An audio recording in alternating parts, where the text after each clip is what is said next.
President Donald Trump denied disaster aid to 4 Democratic-led states in a move that is raising new questions about whether he's injecting political motivations into emergency management decisions. So it should go without saying that the president, who administers a lot of FEMA aid, a lot of these executive agencies that are designed specifically to administer emergency relief to states whenever they experience natural disasters like hurricanes or snowstorms or wildfires or things like that, is not supposed to do so on a partisan basis. Okay, he's supposed to represent the American people, not just the states that voted for him, but all of the states, and should be interested in making life better for all Americans, not just the ones that voted for him. Trump on Friday rejected $227 million in aid requests from New York, New Jersey, Massachusetts, and Rhode Island for help recovering from a major snowstorm in February. 2 days earlier, Trump approved Federal Emergency Management Agency disaster aid for 6 Republican-led states, while extolling the political virtues of GOP politicians and candidates in the states. White House spokesperson Abigail Jackson said in a statement that, quote, "there is no politicization to the president's decisions on disaster relief," adding that Trump, quote, "provides a more thorough review of disaster declaration requests than any administration has before them." I don't know how they could possibly make that claim, that they have a more thorough review process of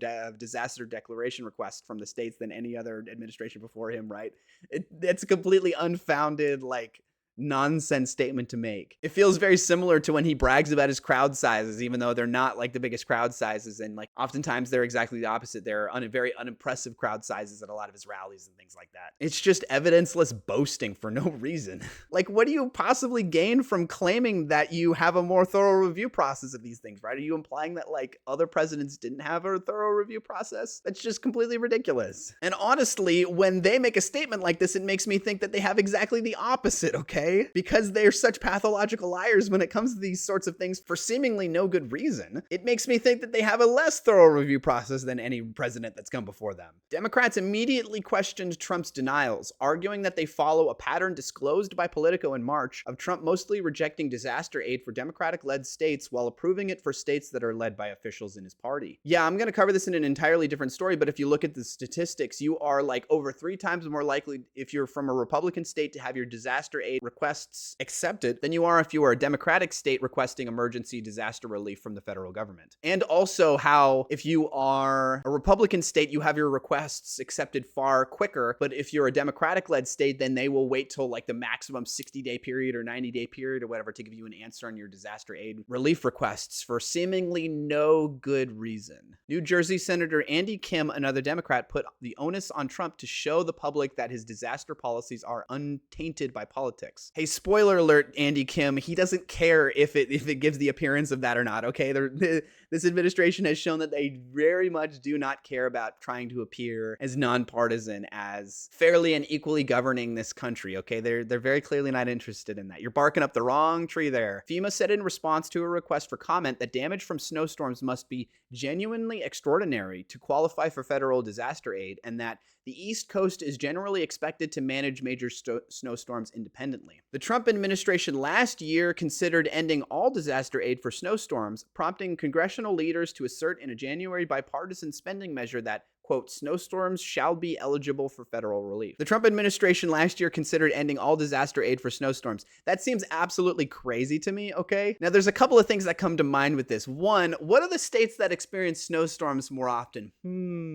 It's going to be more northern, more Democratic-leaning states for the most part. So from that perspective, there's very clearly a political partisan bent to this decision-making, to this reasoning. But the idea that you would end disaster aid for snowstorms because states that experience snowstorms more frequently should be, basically they're arguing should be prepared to deal with those snowstorms. I don't really see any reason you couldn't give the same reasoning for any state and any natural disaster that'd be more common in those states. So you could say something like, well, we're going to end disaster aid for hurricanes in Florida because they know they're going to get hurricanes, and so they should be more prepared for them. They should know that they're going to happen and have contingency plans in place already. Or that the West Coast is going to experience wildfires, and so they should already be prepared for those wildfires, and that we're not going to offer disaster aid because they know they're going to have these wildfires. Or that Louisiana should know that they're going to be getting hurricanes, and so they should be prepared for them. We're not going to provide disaster assistance to that. That's their responsibility. It just seems like a ridiculous argument on its face, okay? If you think about it for more than 3.5 seconds, you realize that the actual core reasoning behind it is weird and makes no sense at all, and could be applied to any state with any natural disaster. They might have a higher odds of being inflicted upon them given their specific geographic location in the country. Each of the 4 states that Trump rejected for disaster aid on Friday has a Democratic governor and 2 Democratic senators. Politico's past reporting showed that in this term, Trump had approved just 23% of disaster requests from states whose governor and 2 senators are Democrats, compared to approving 89% of requests from states with Republicans in those positions. Only 23% approved for Democratic-led states, but 89% approved for Republican-led states. That's such a humongous discrepancy that I don't know if you could come up with any good faith interpretation as to why it would happen other than the fact that they just want to help Republicans as much as possible and see Democrats suffer as much as possible, okay? I know that sounds cynical, but there's just no, unless they come out and provide good reasoning for this discrepancy, there's no other explanation. That is the most reasonable explanation and would fit so clearly with the ethos of this administration and how they've been acting this term, that they're not afraid to act brazenly partisan in as many ways that they possibly can, for really no reason other than just to thumb their nose at the Democrats. I think because if they go low, they realize that the Democrats just aren't willing to go low. The Democrats love to adhere to what Obama said, right? When they go low, we go high. You can't do that anymore, okay? When your opponent goes low enough, you have to start going low with them. If you have a weekly boxing match with somebody and they keep stuffing their gloves with concrete, after a couple of weeks in a row of them doing that, you got to start considering stuffing your own gloves if you have to participate in this boxing match, because you're at a clear disadvantage and you're just hamstringing yourself by using regular boxing gloves. Trump's denials came after he spent much of his current presidency trying to weaken FEMA and shift more responsibility for disaster recovery to the states. A panel appointed by Trump to review FEMA's policies recently suggested reducing disaster aid by raising the damage threshold that is used to determine if states qualify for financial help. In recent aid denials, all 4 states exceeded FEMA's current damage threshold that would trigger aid to flow, according to estimates by FEMA. In New Jersey, for example, FEMA documented $84.4 million in damage that should be eligible for FEMA reimbursement. The FEMA threshold for an event in New Jersey to qualify for disaster aid is roughly $18.5 million. FEMA also documented $79 million in damage in New York, $45 million in Massachusetts, and $19 million in Rhode Island, according to officials from those states. That follows a pattern reported by Politico in March. Most of Trump's denials involving Democratic-led states occurred after FEMA had documented sufficient damage to qualify for aid. FEMA said Tuesday that it has returned to a more rigorous review process.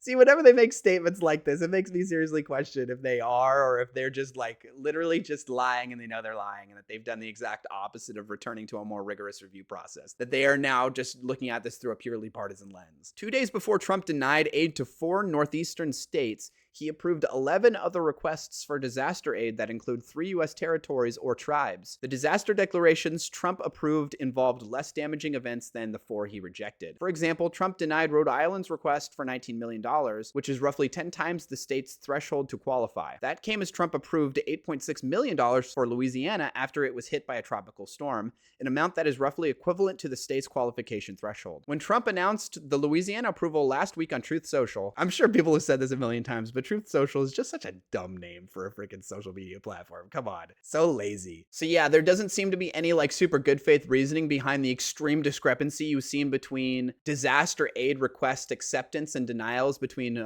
Democratic-led blue states and Republican-led red states. 23% to 89% is absolutely ludicrous and far outside the scope of good faith review process. And also the idea that you would like exclude major snowstorms from disaster aid relief is also just completely bonkers, okay? The idea that the East Coast is generally expected to manage major snowstorms independently, you could use this exact same reasoning for any major disaster in any specific state that's more likely to receive them. You could say Florida and the southeastern states like Louisiana are generally expected to manage major hurricanes or tropical storms independently, right? It's not a coincidence that the kind of states that experience snowstorms more often are going to be northern Democrat-leaning states. That's not a coincidence whatsoever. Them coming out and proposing this sort of a rule change in how they determine disaster aid relief is not done so out of an objective, we think that snowstorms are on a different class of natural disaster than something like a hurricane or a wildfire. They're clearly working backwards from the, oh, if we just, we can make it look, we can give ourselves just enough plausible deniability if we make this sort of change that it is based on something like that, when in reality it has clearly partisan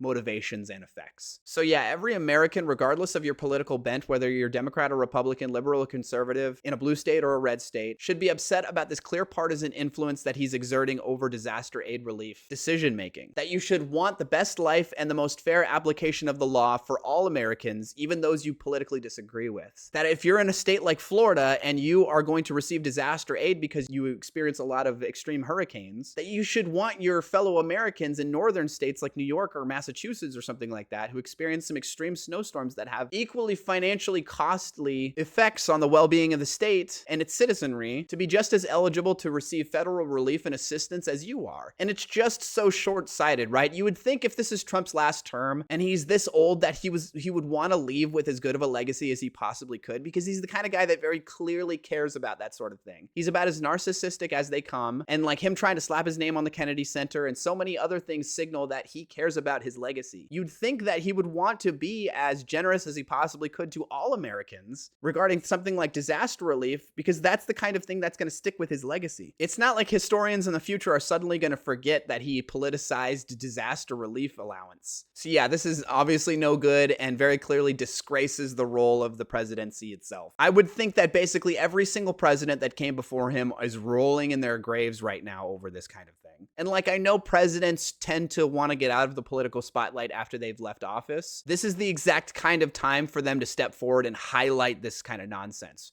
For somebody like George Bush or Obama or Clinton or Biden to come forward and make clear statements saying this is messed up, that there is no excuse for this, and that he's doing a disservice to the American people and not truly representing their interests by doing this sort of thing.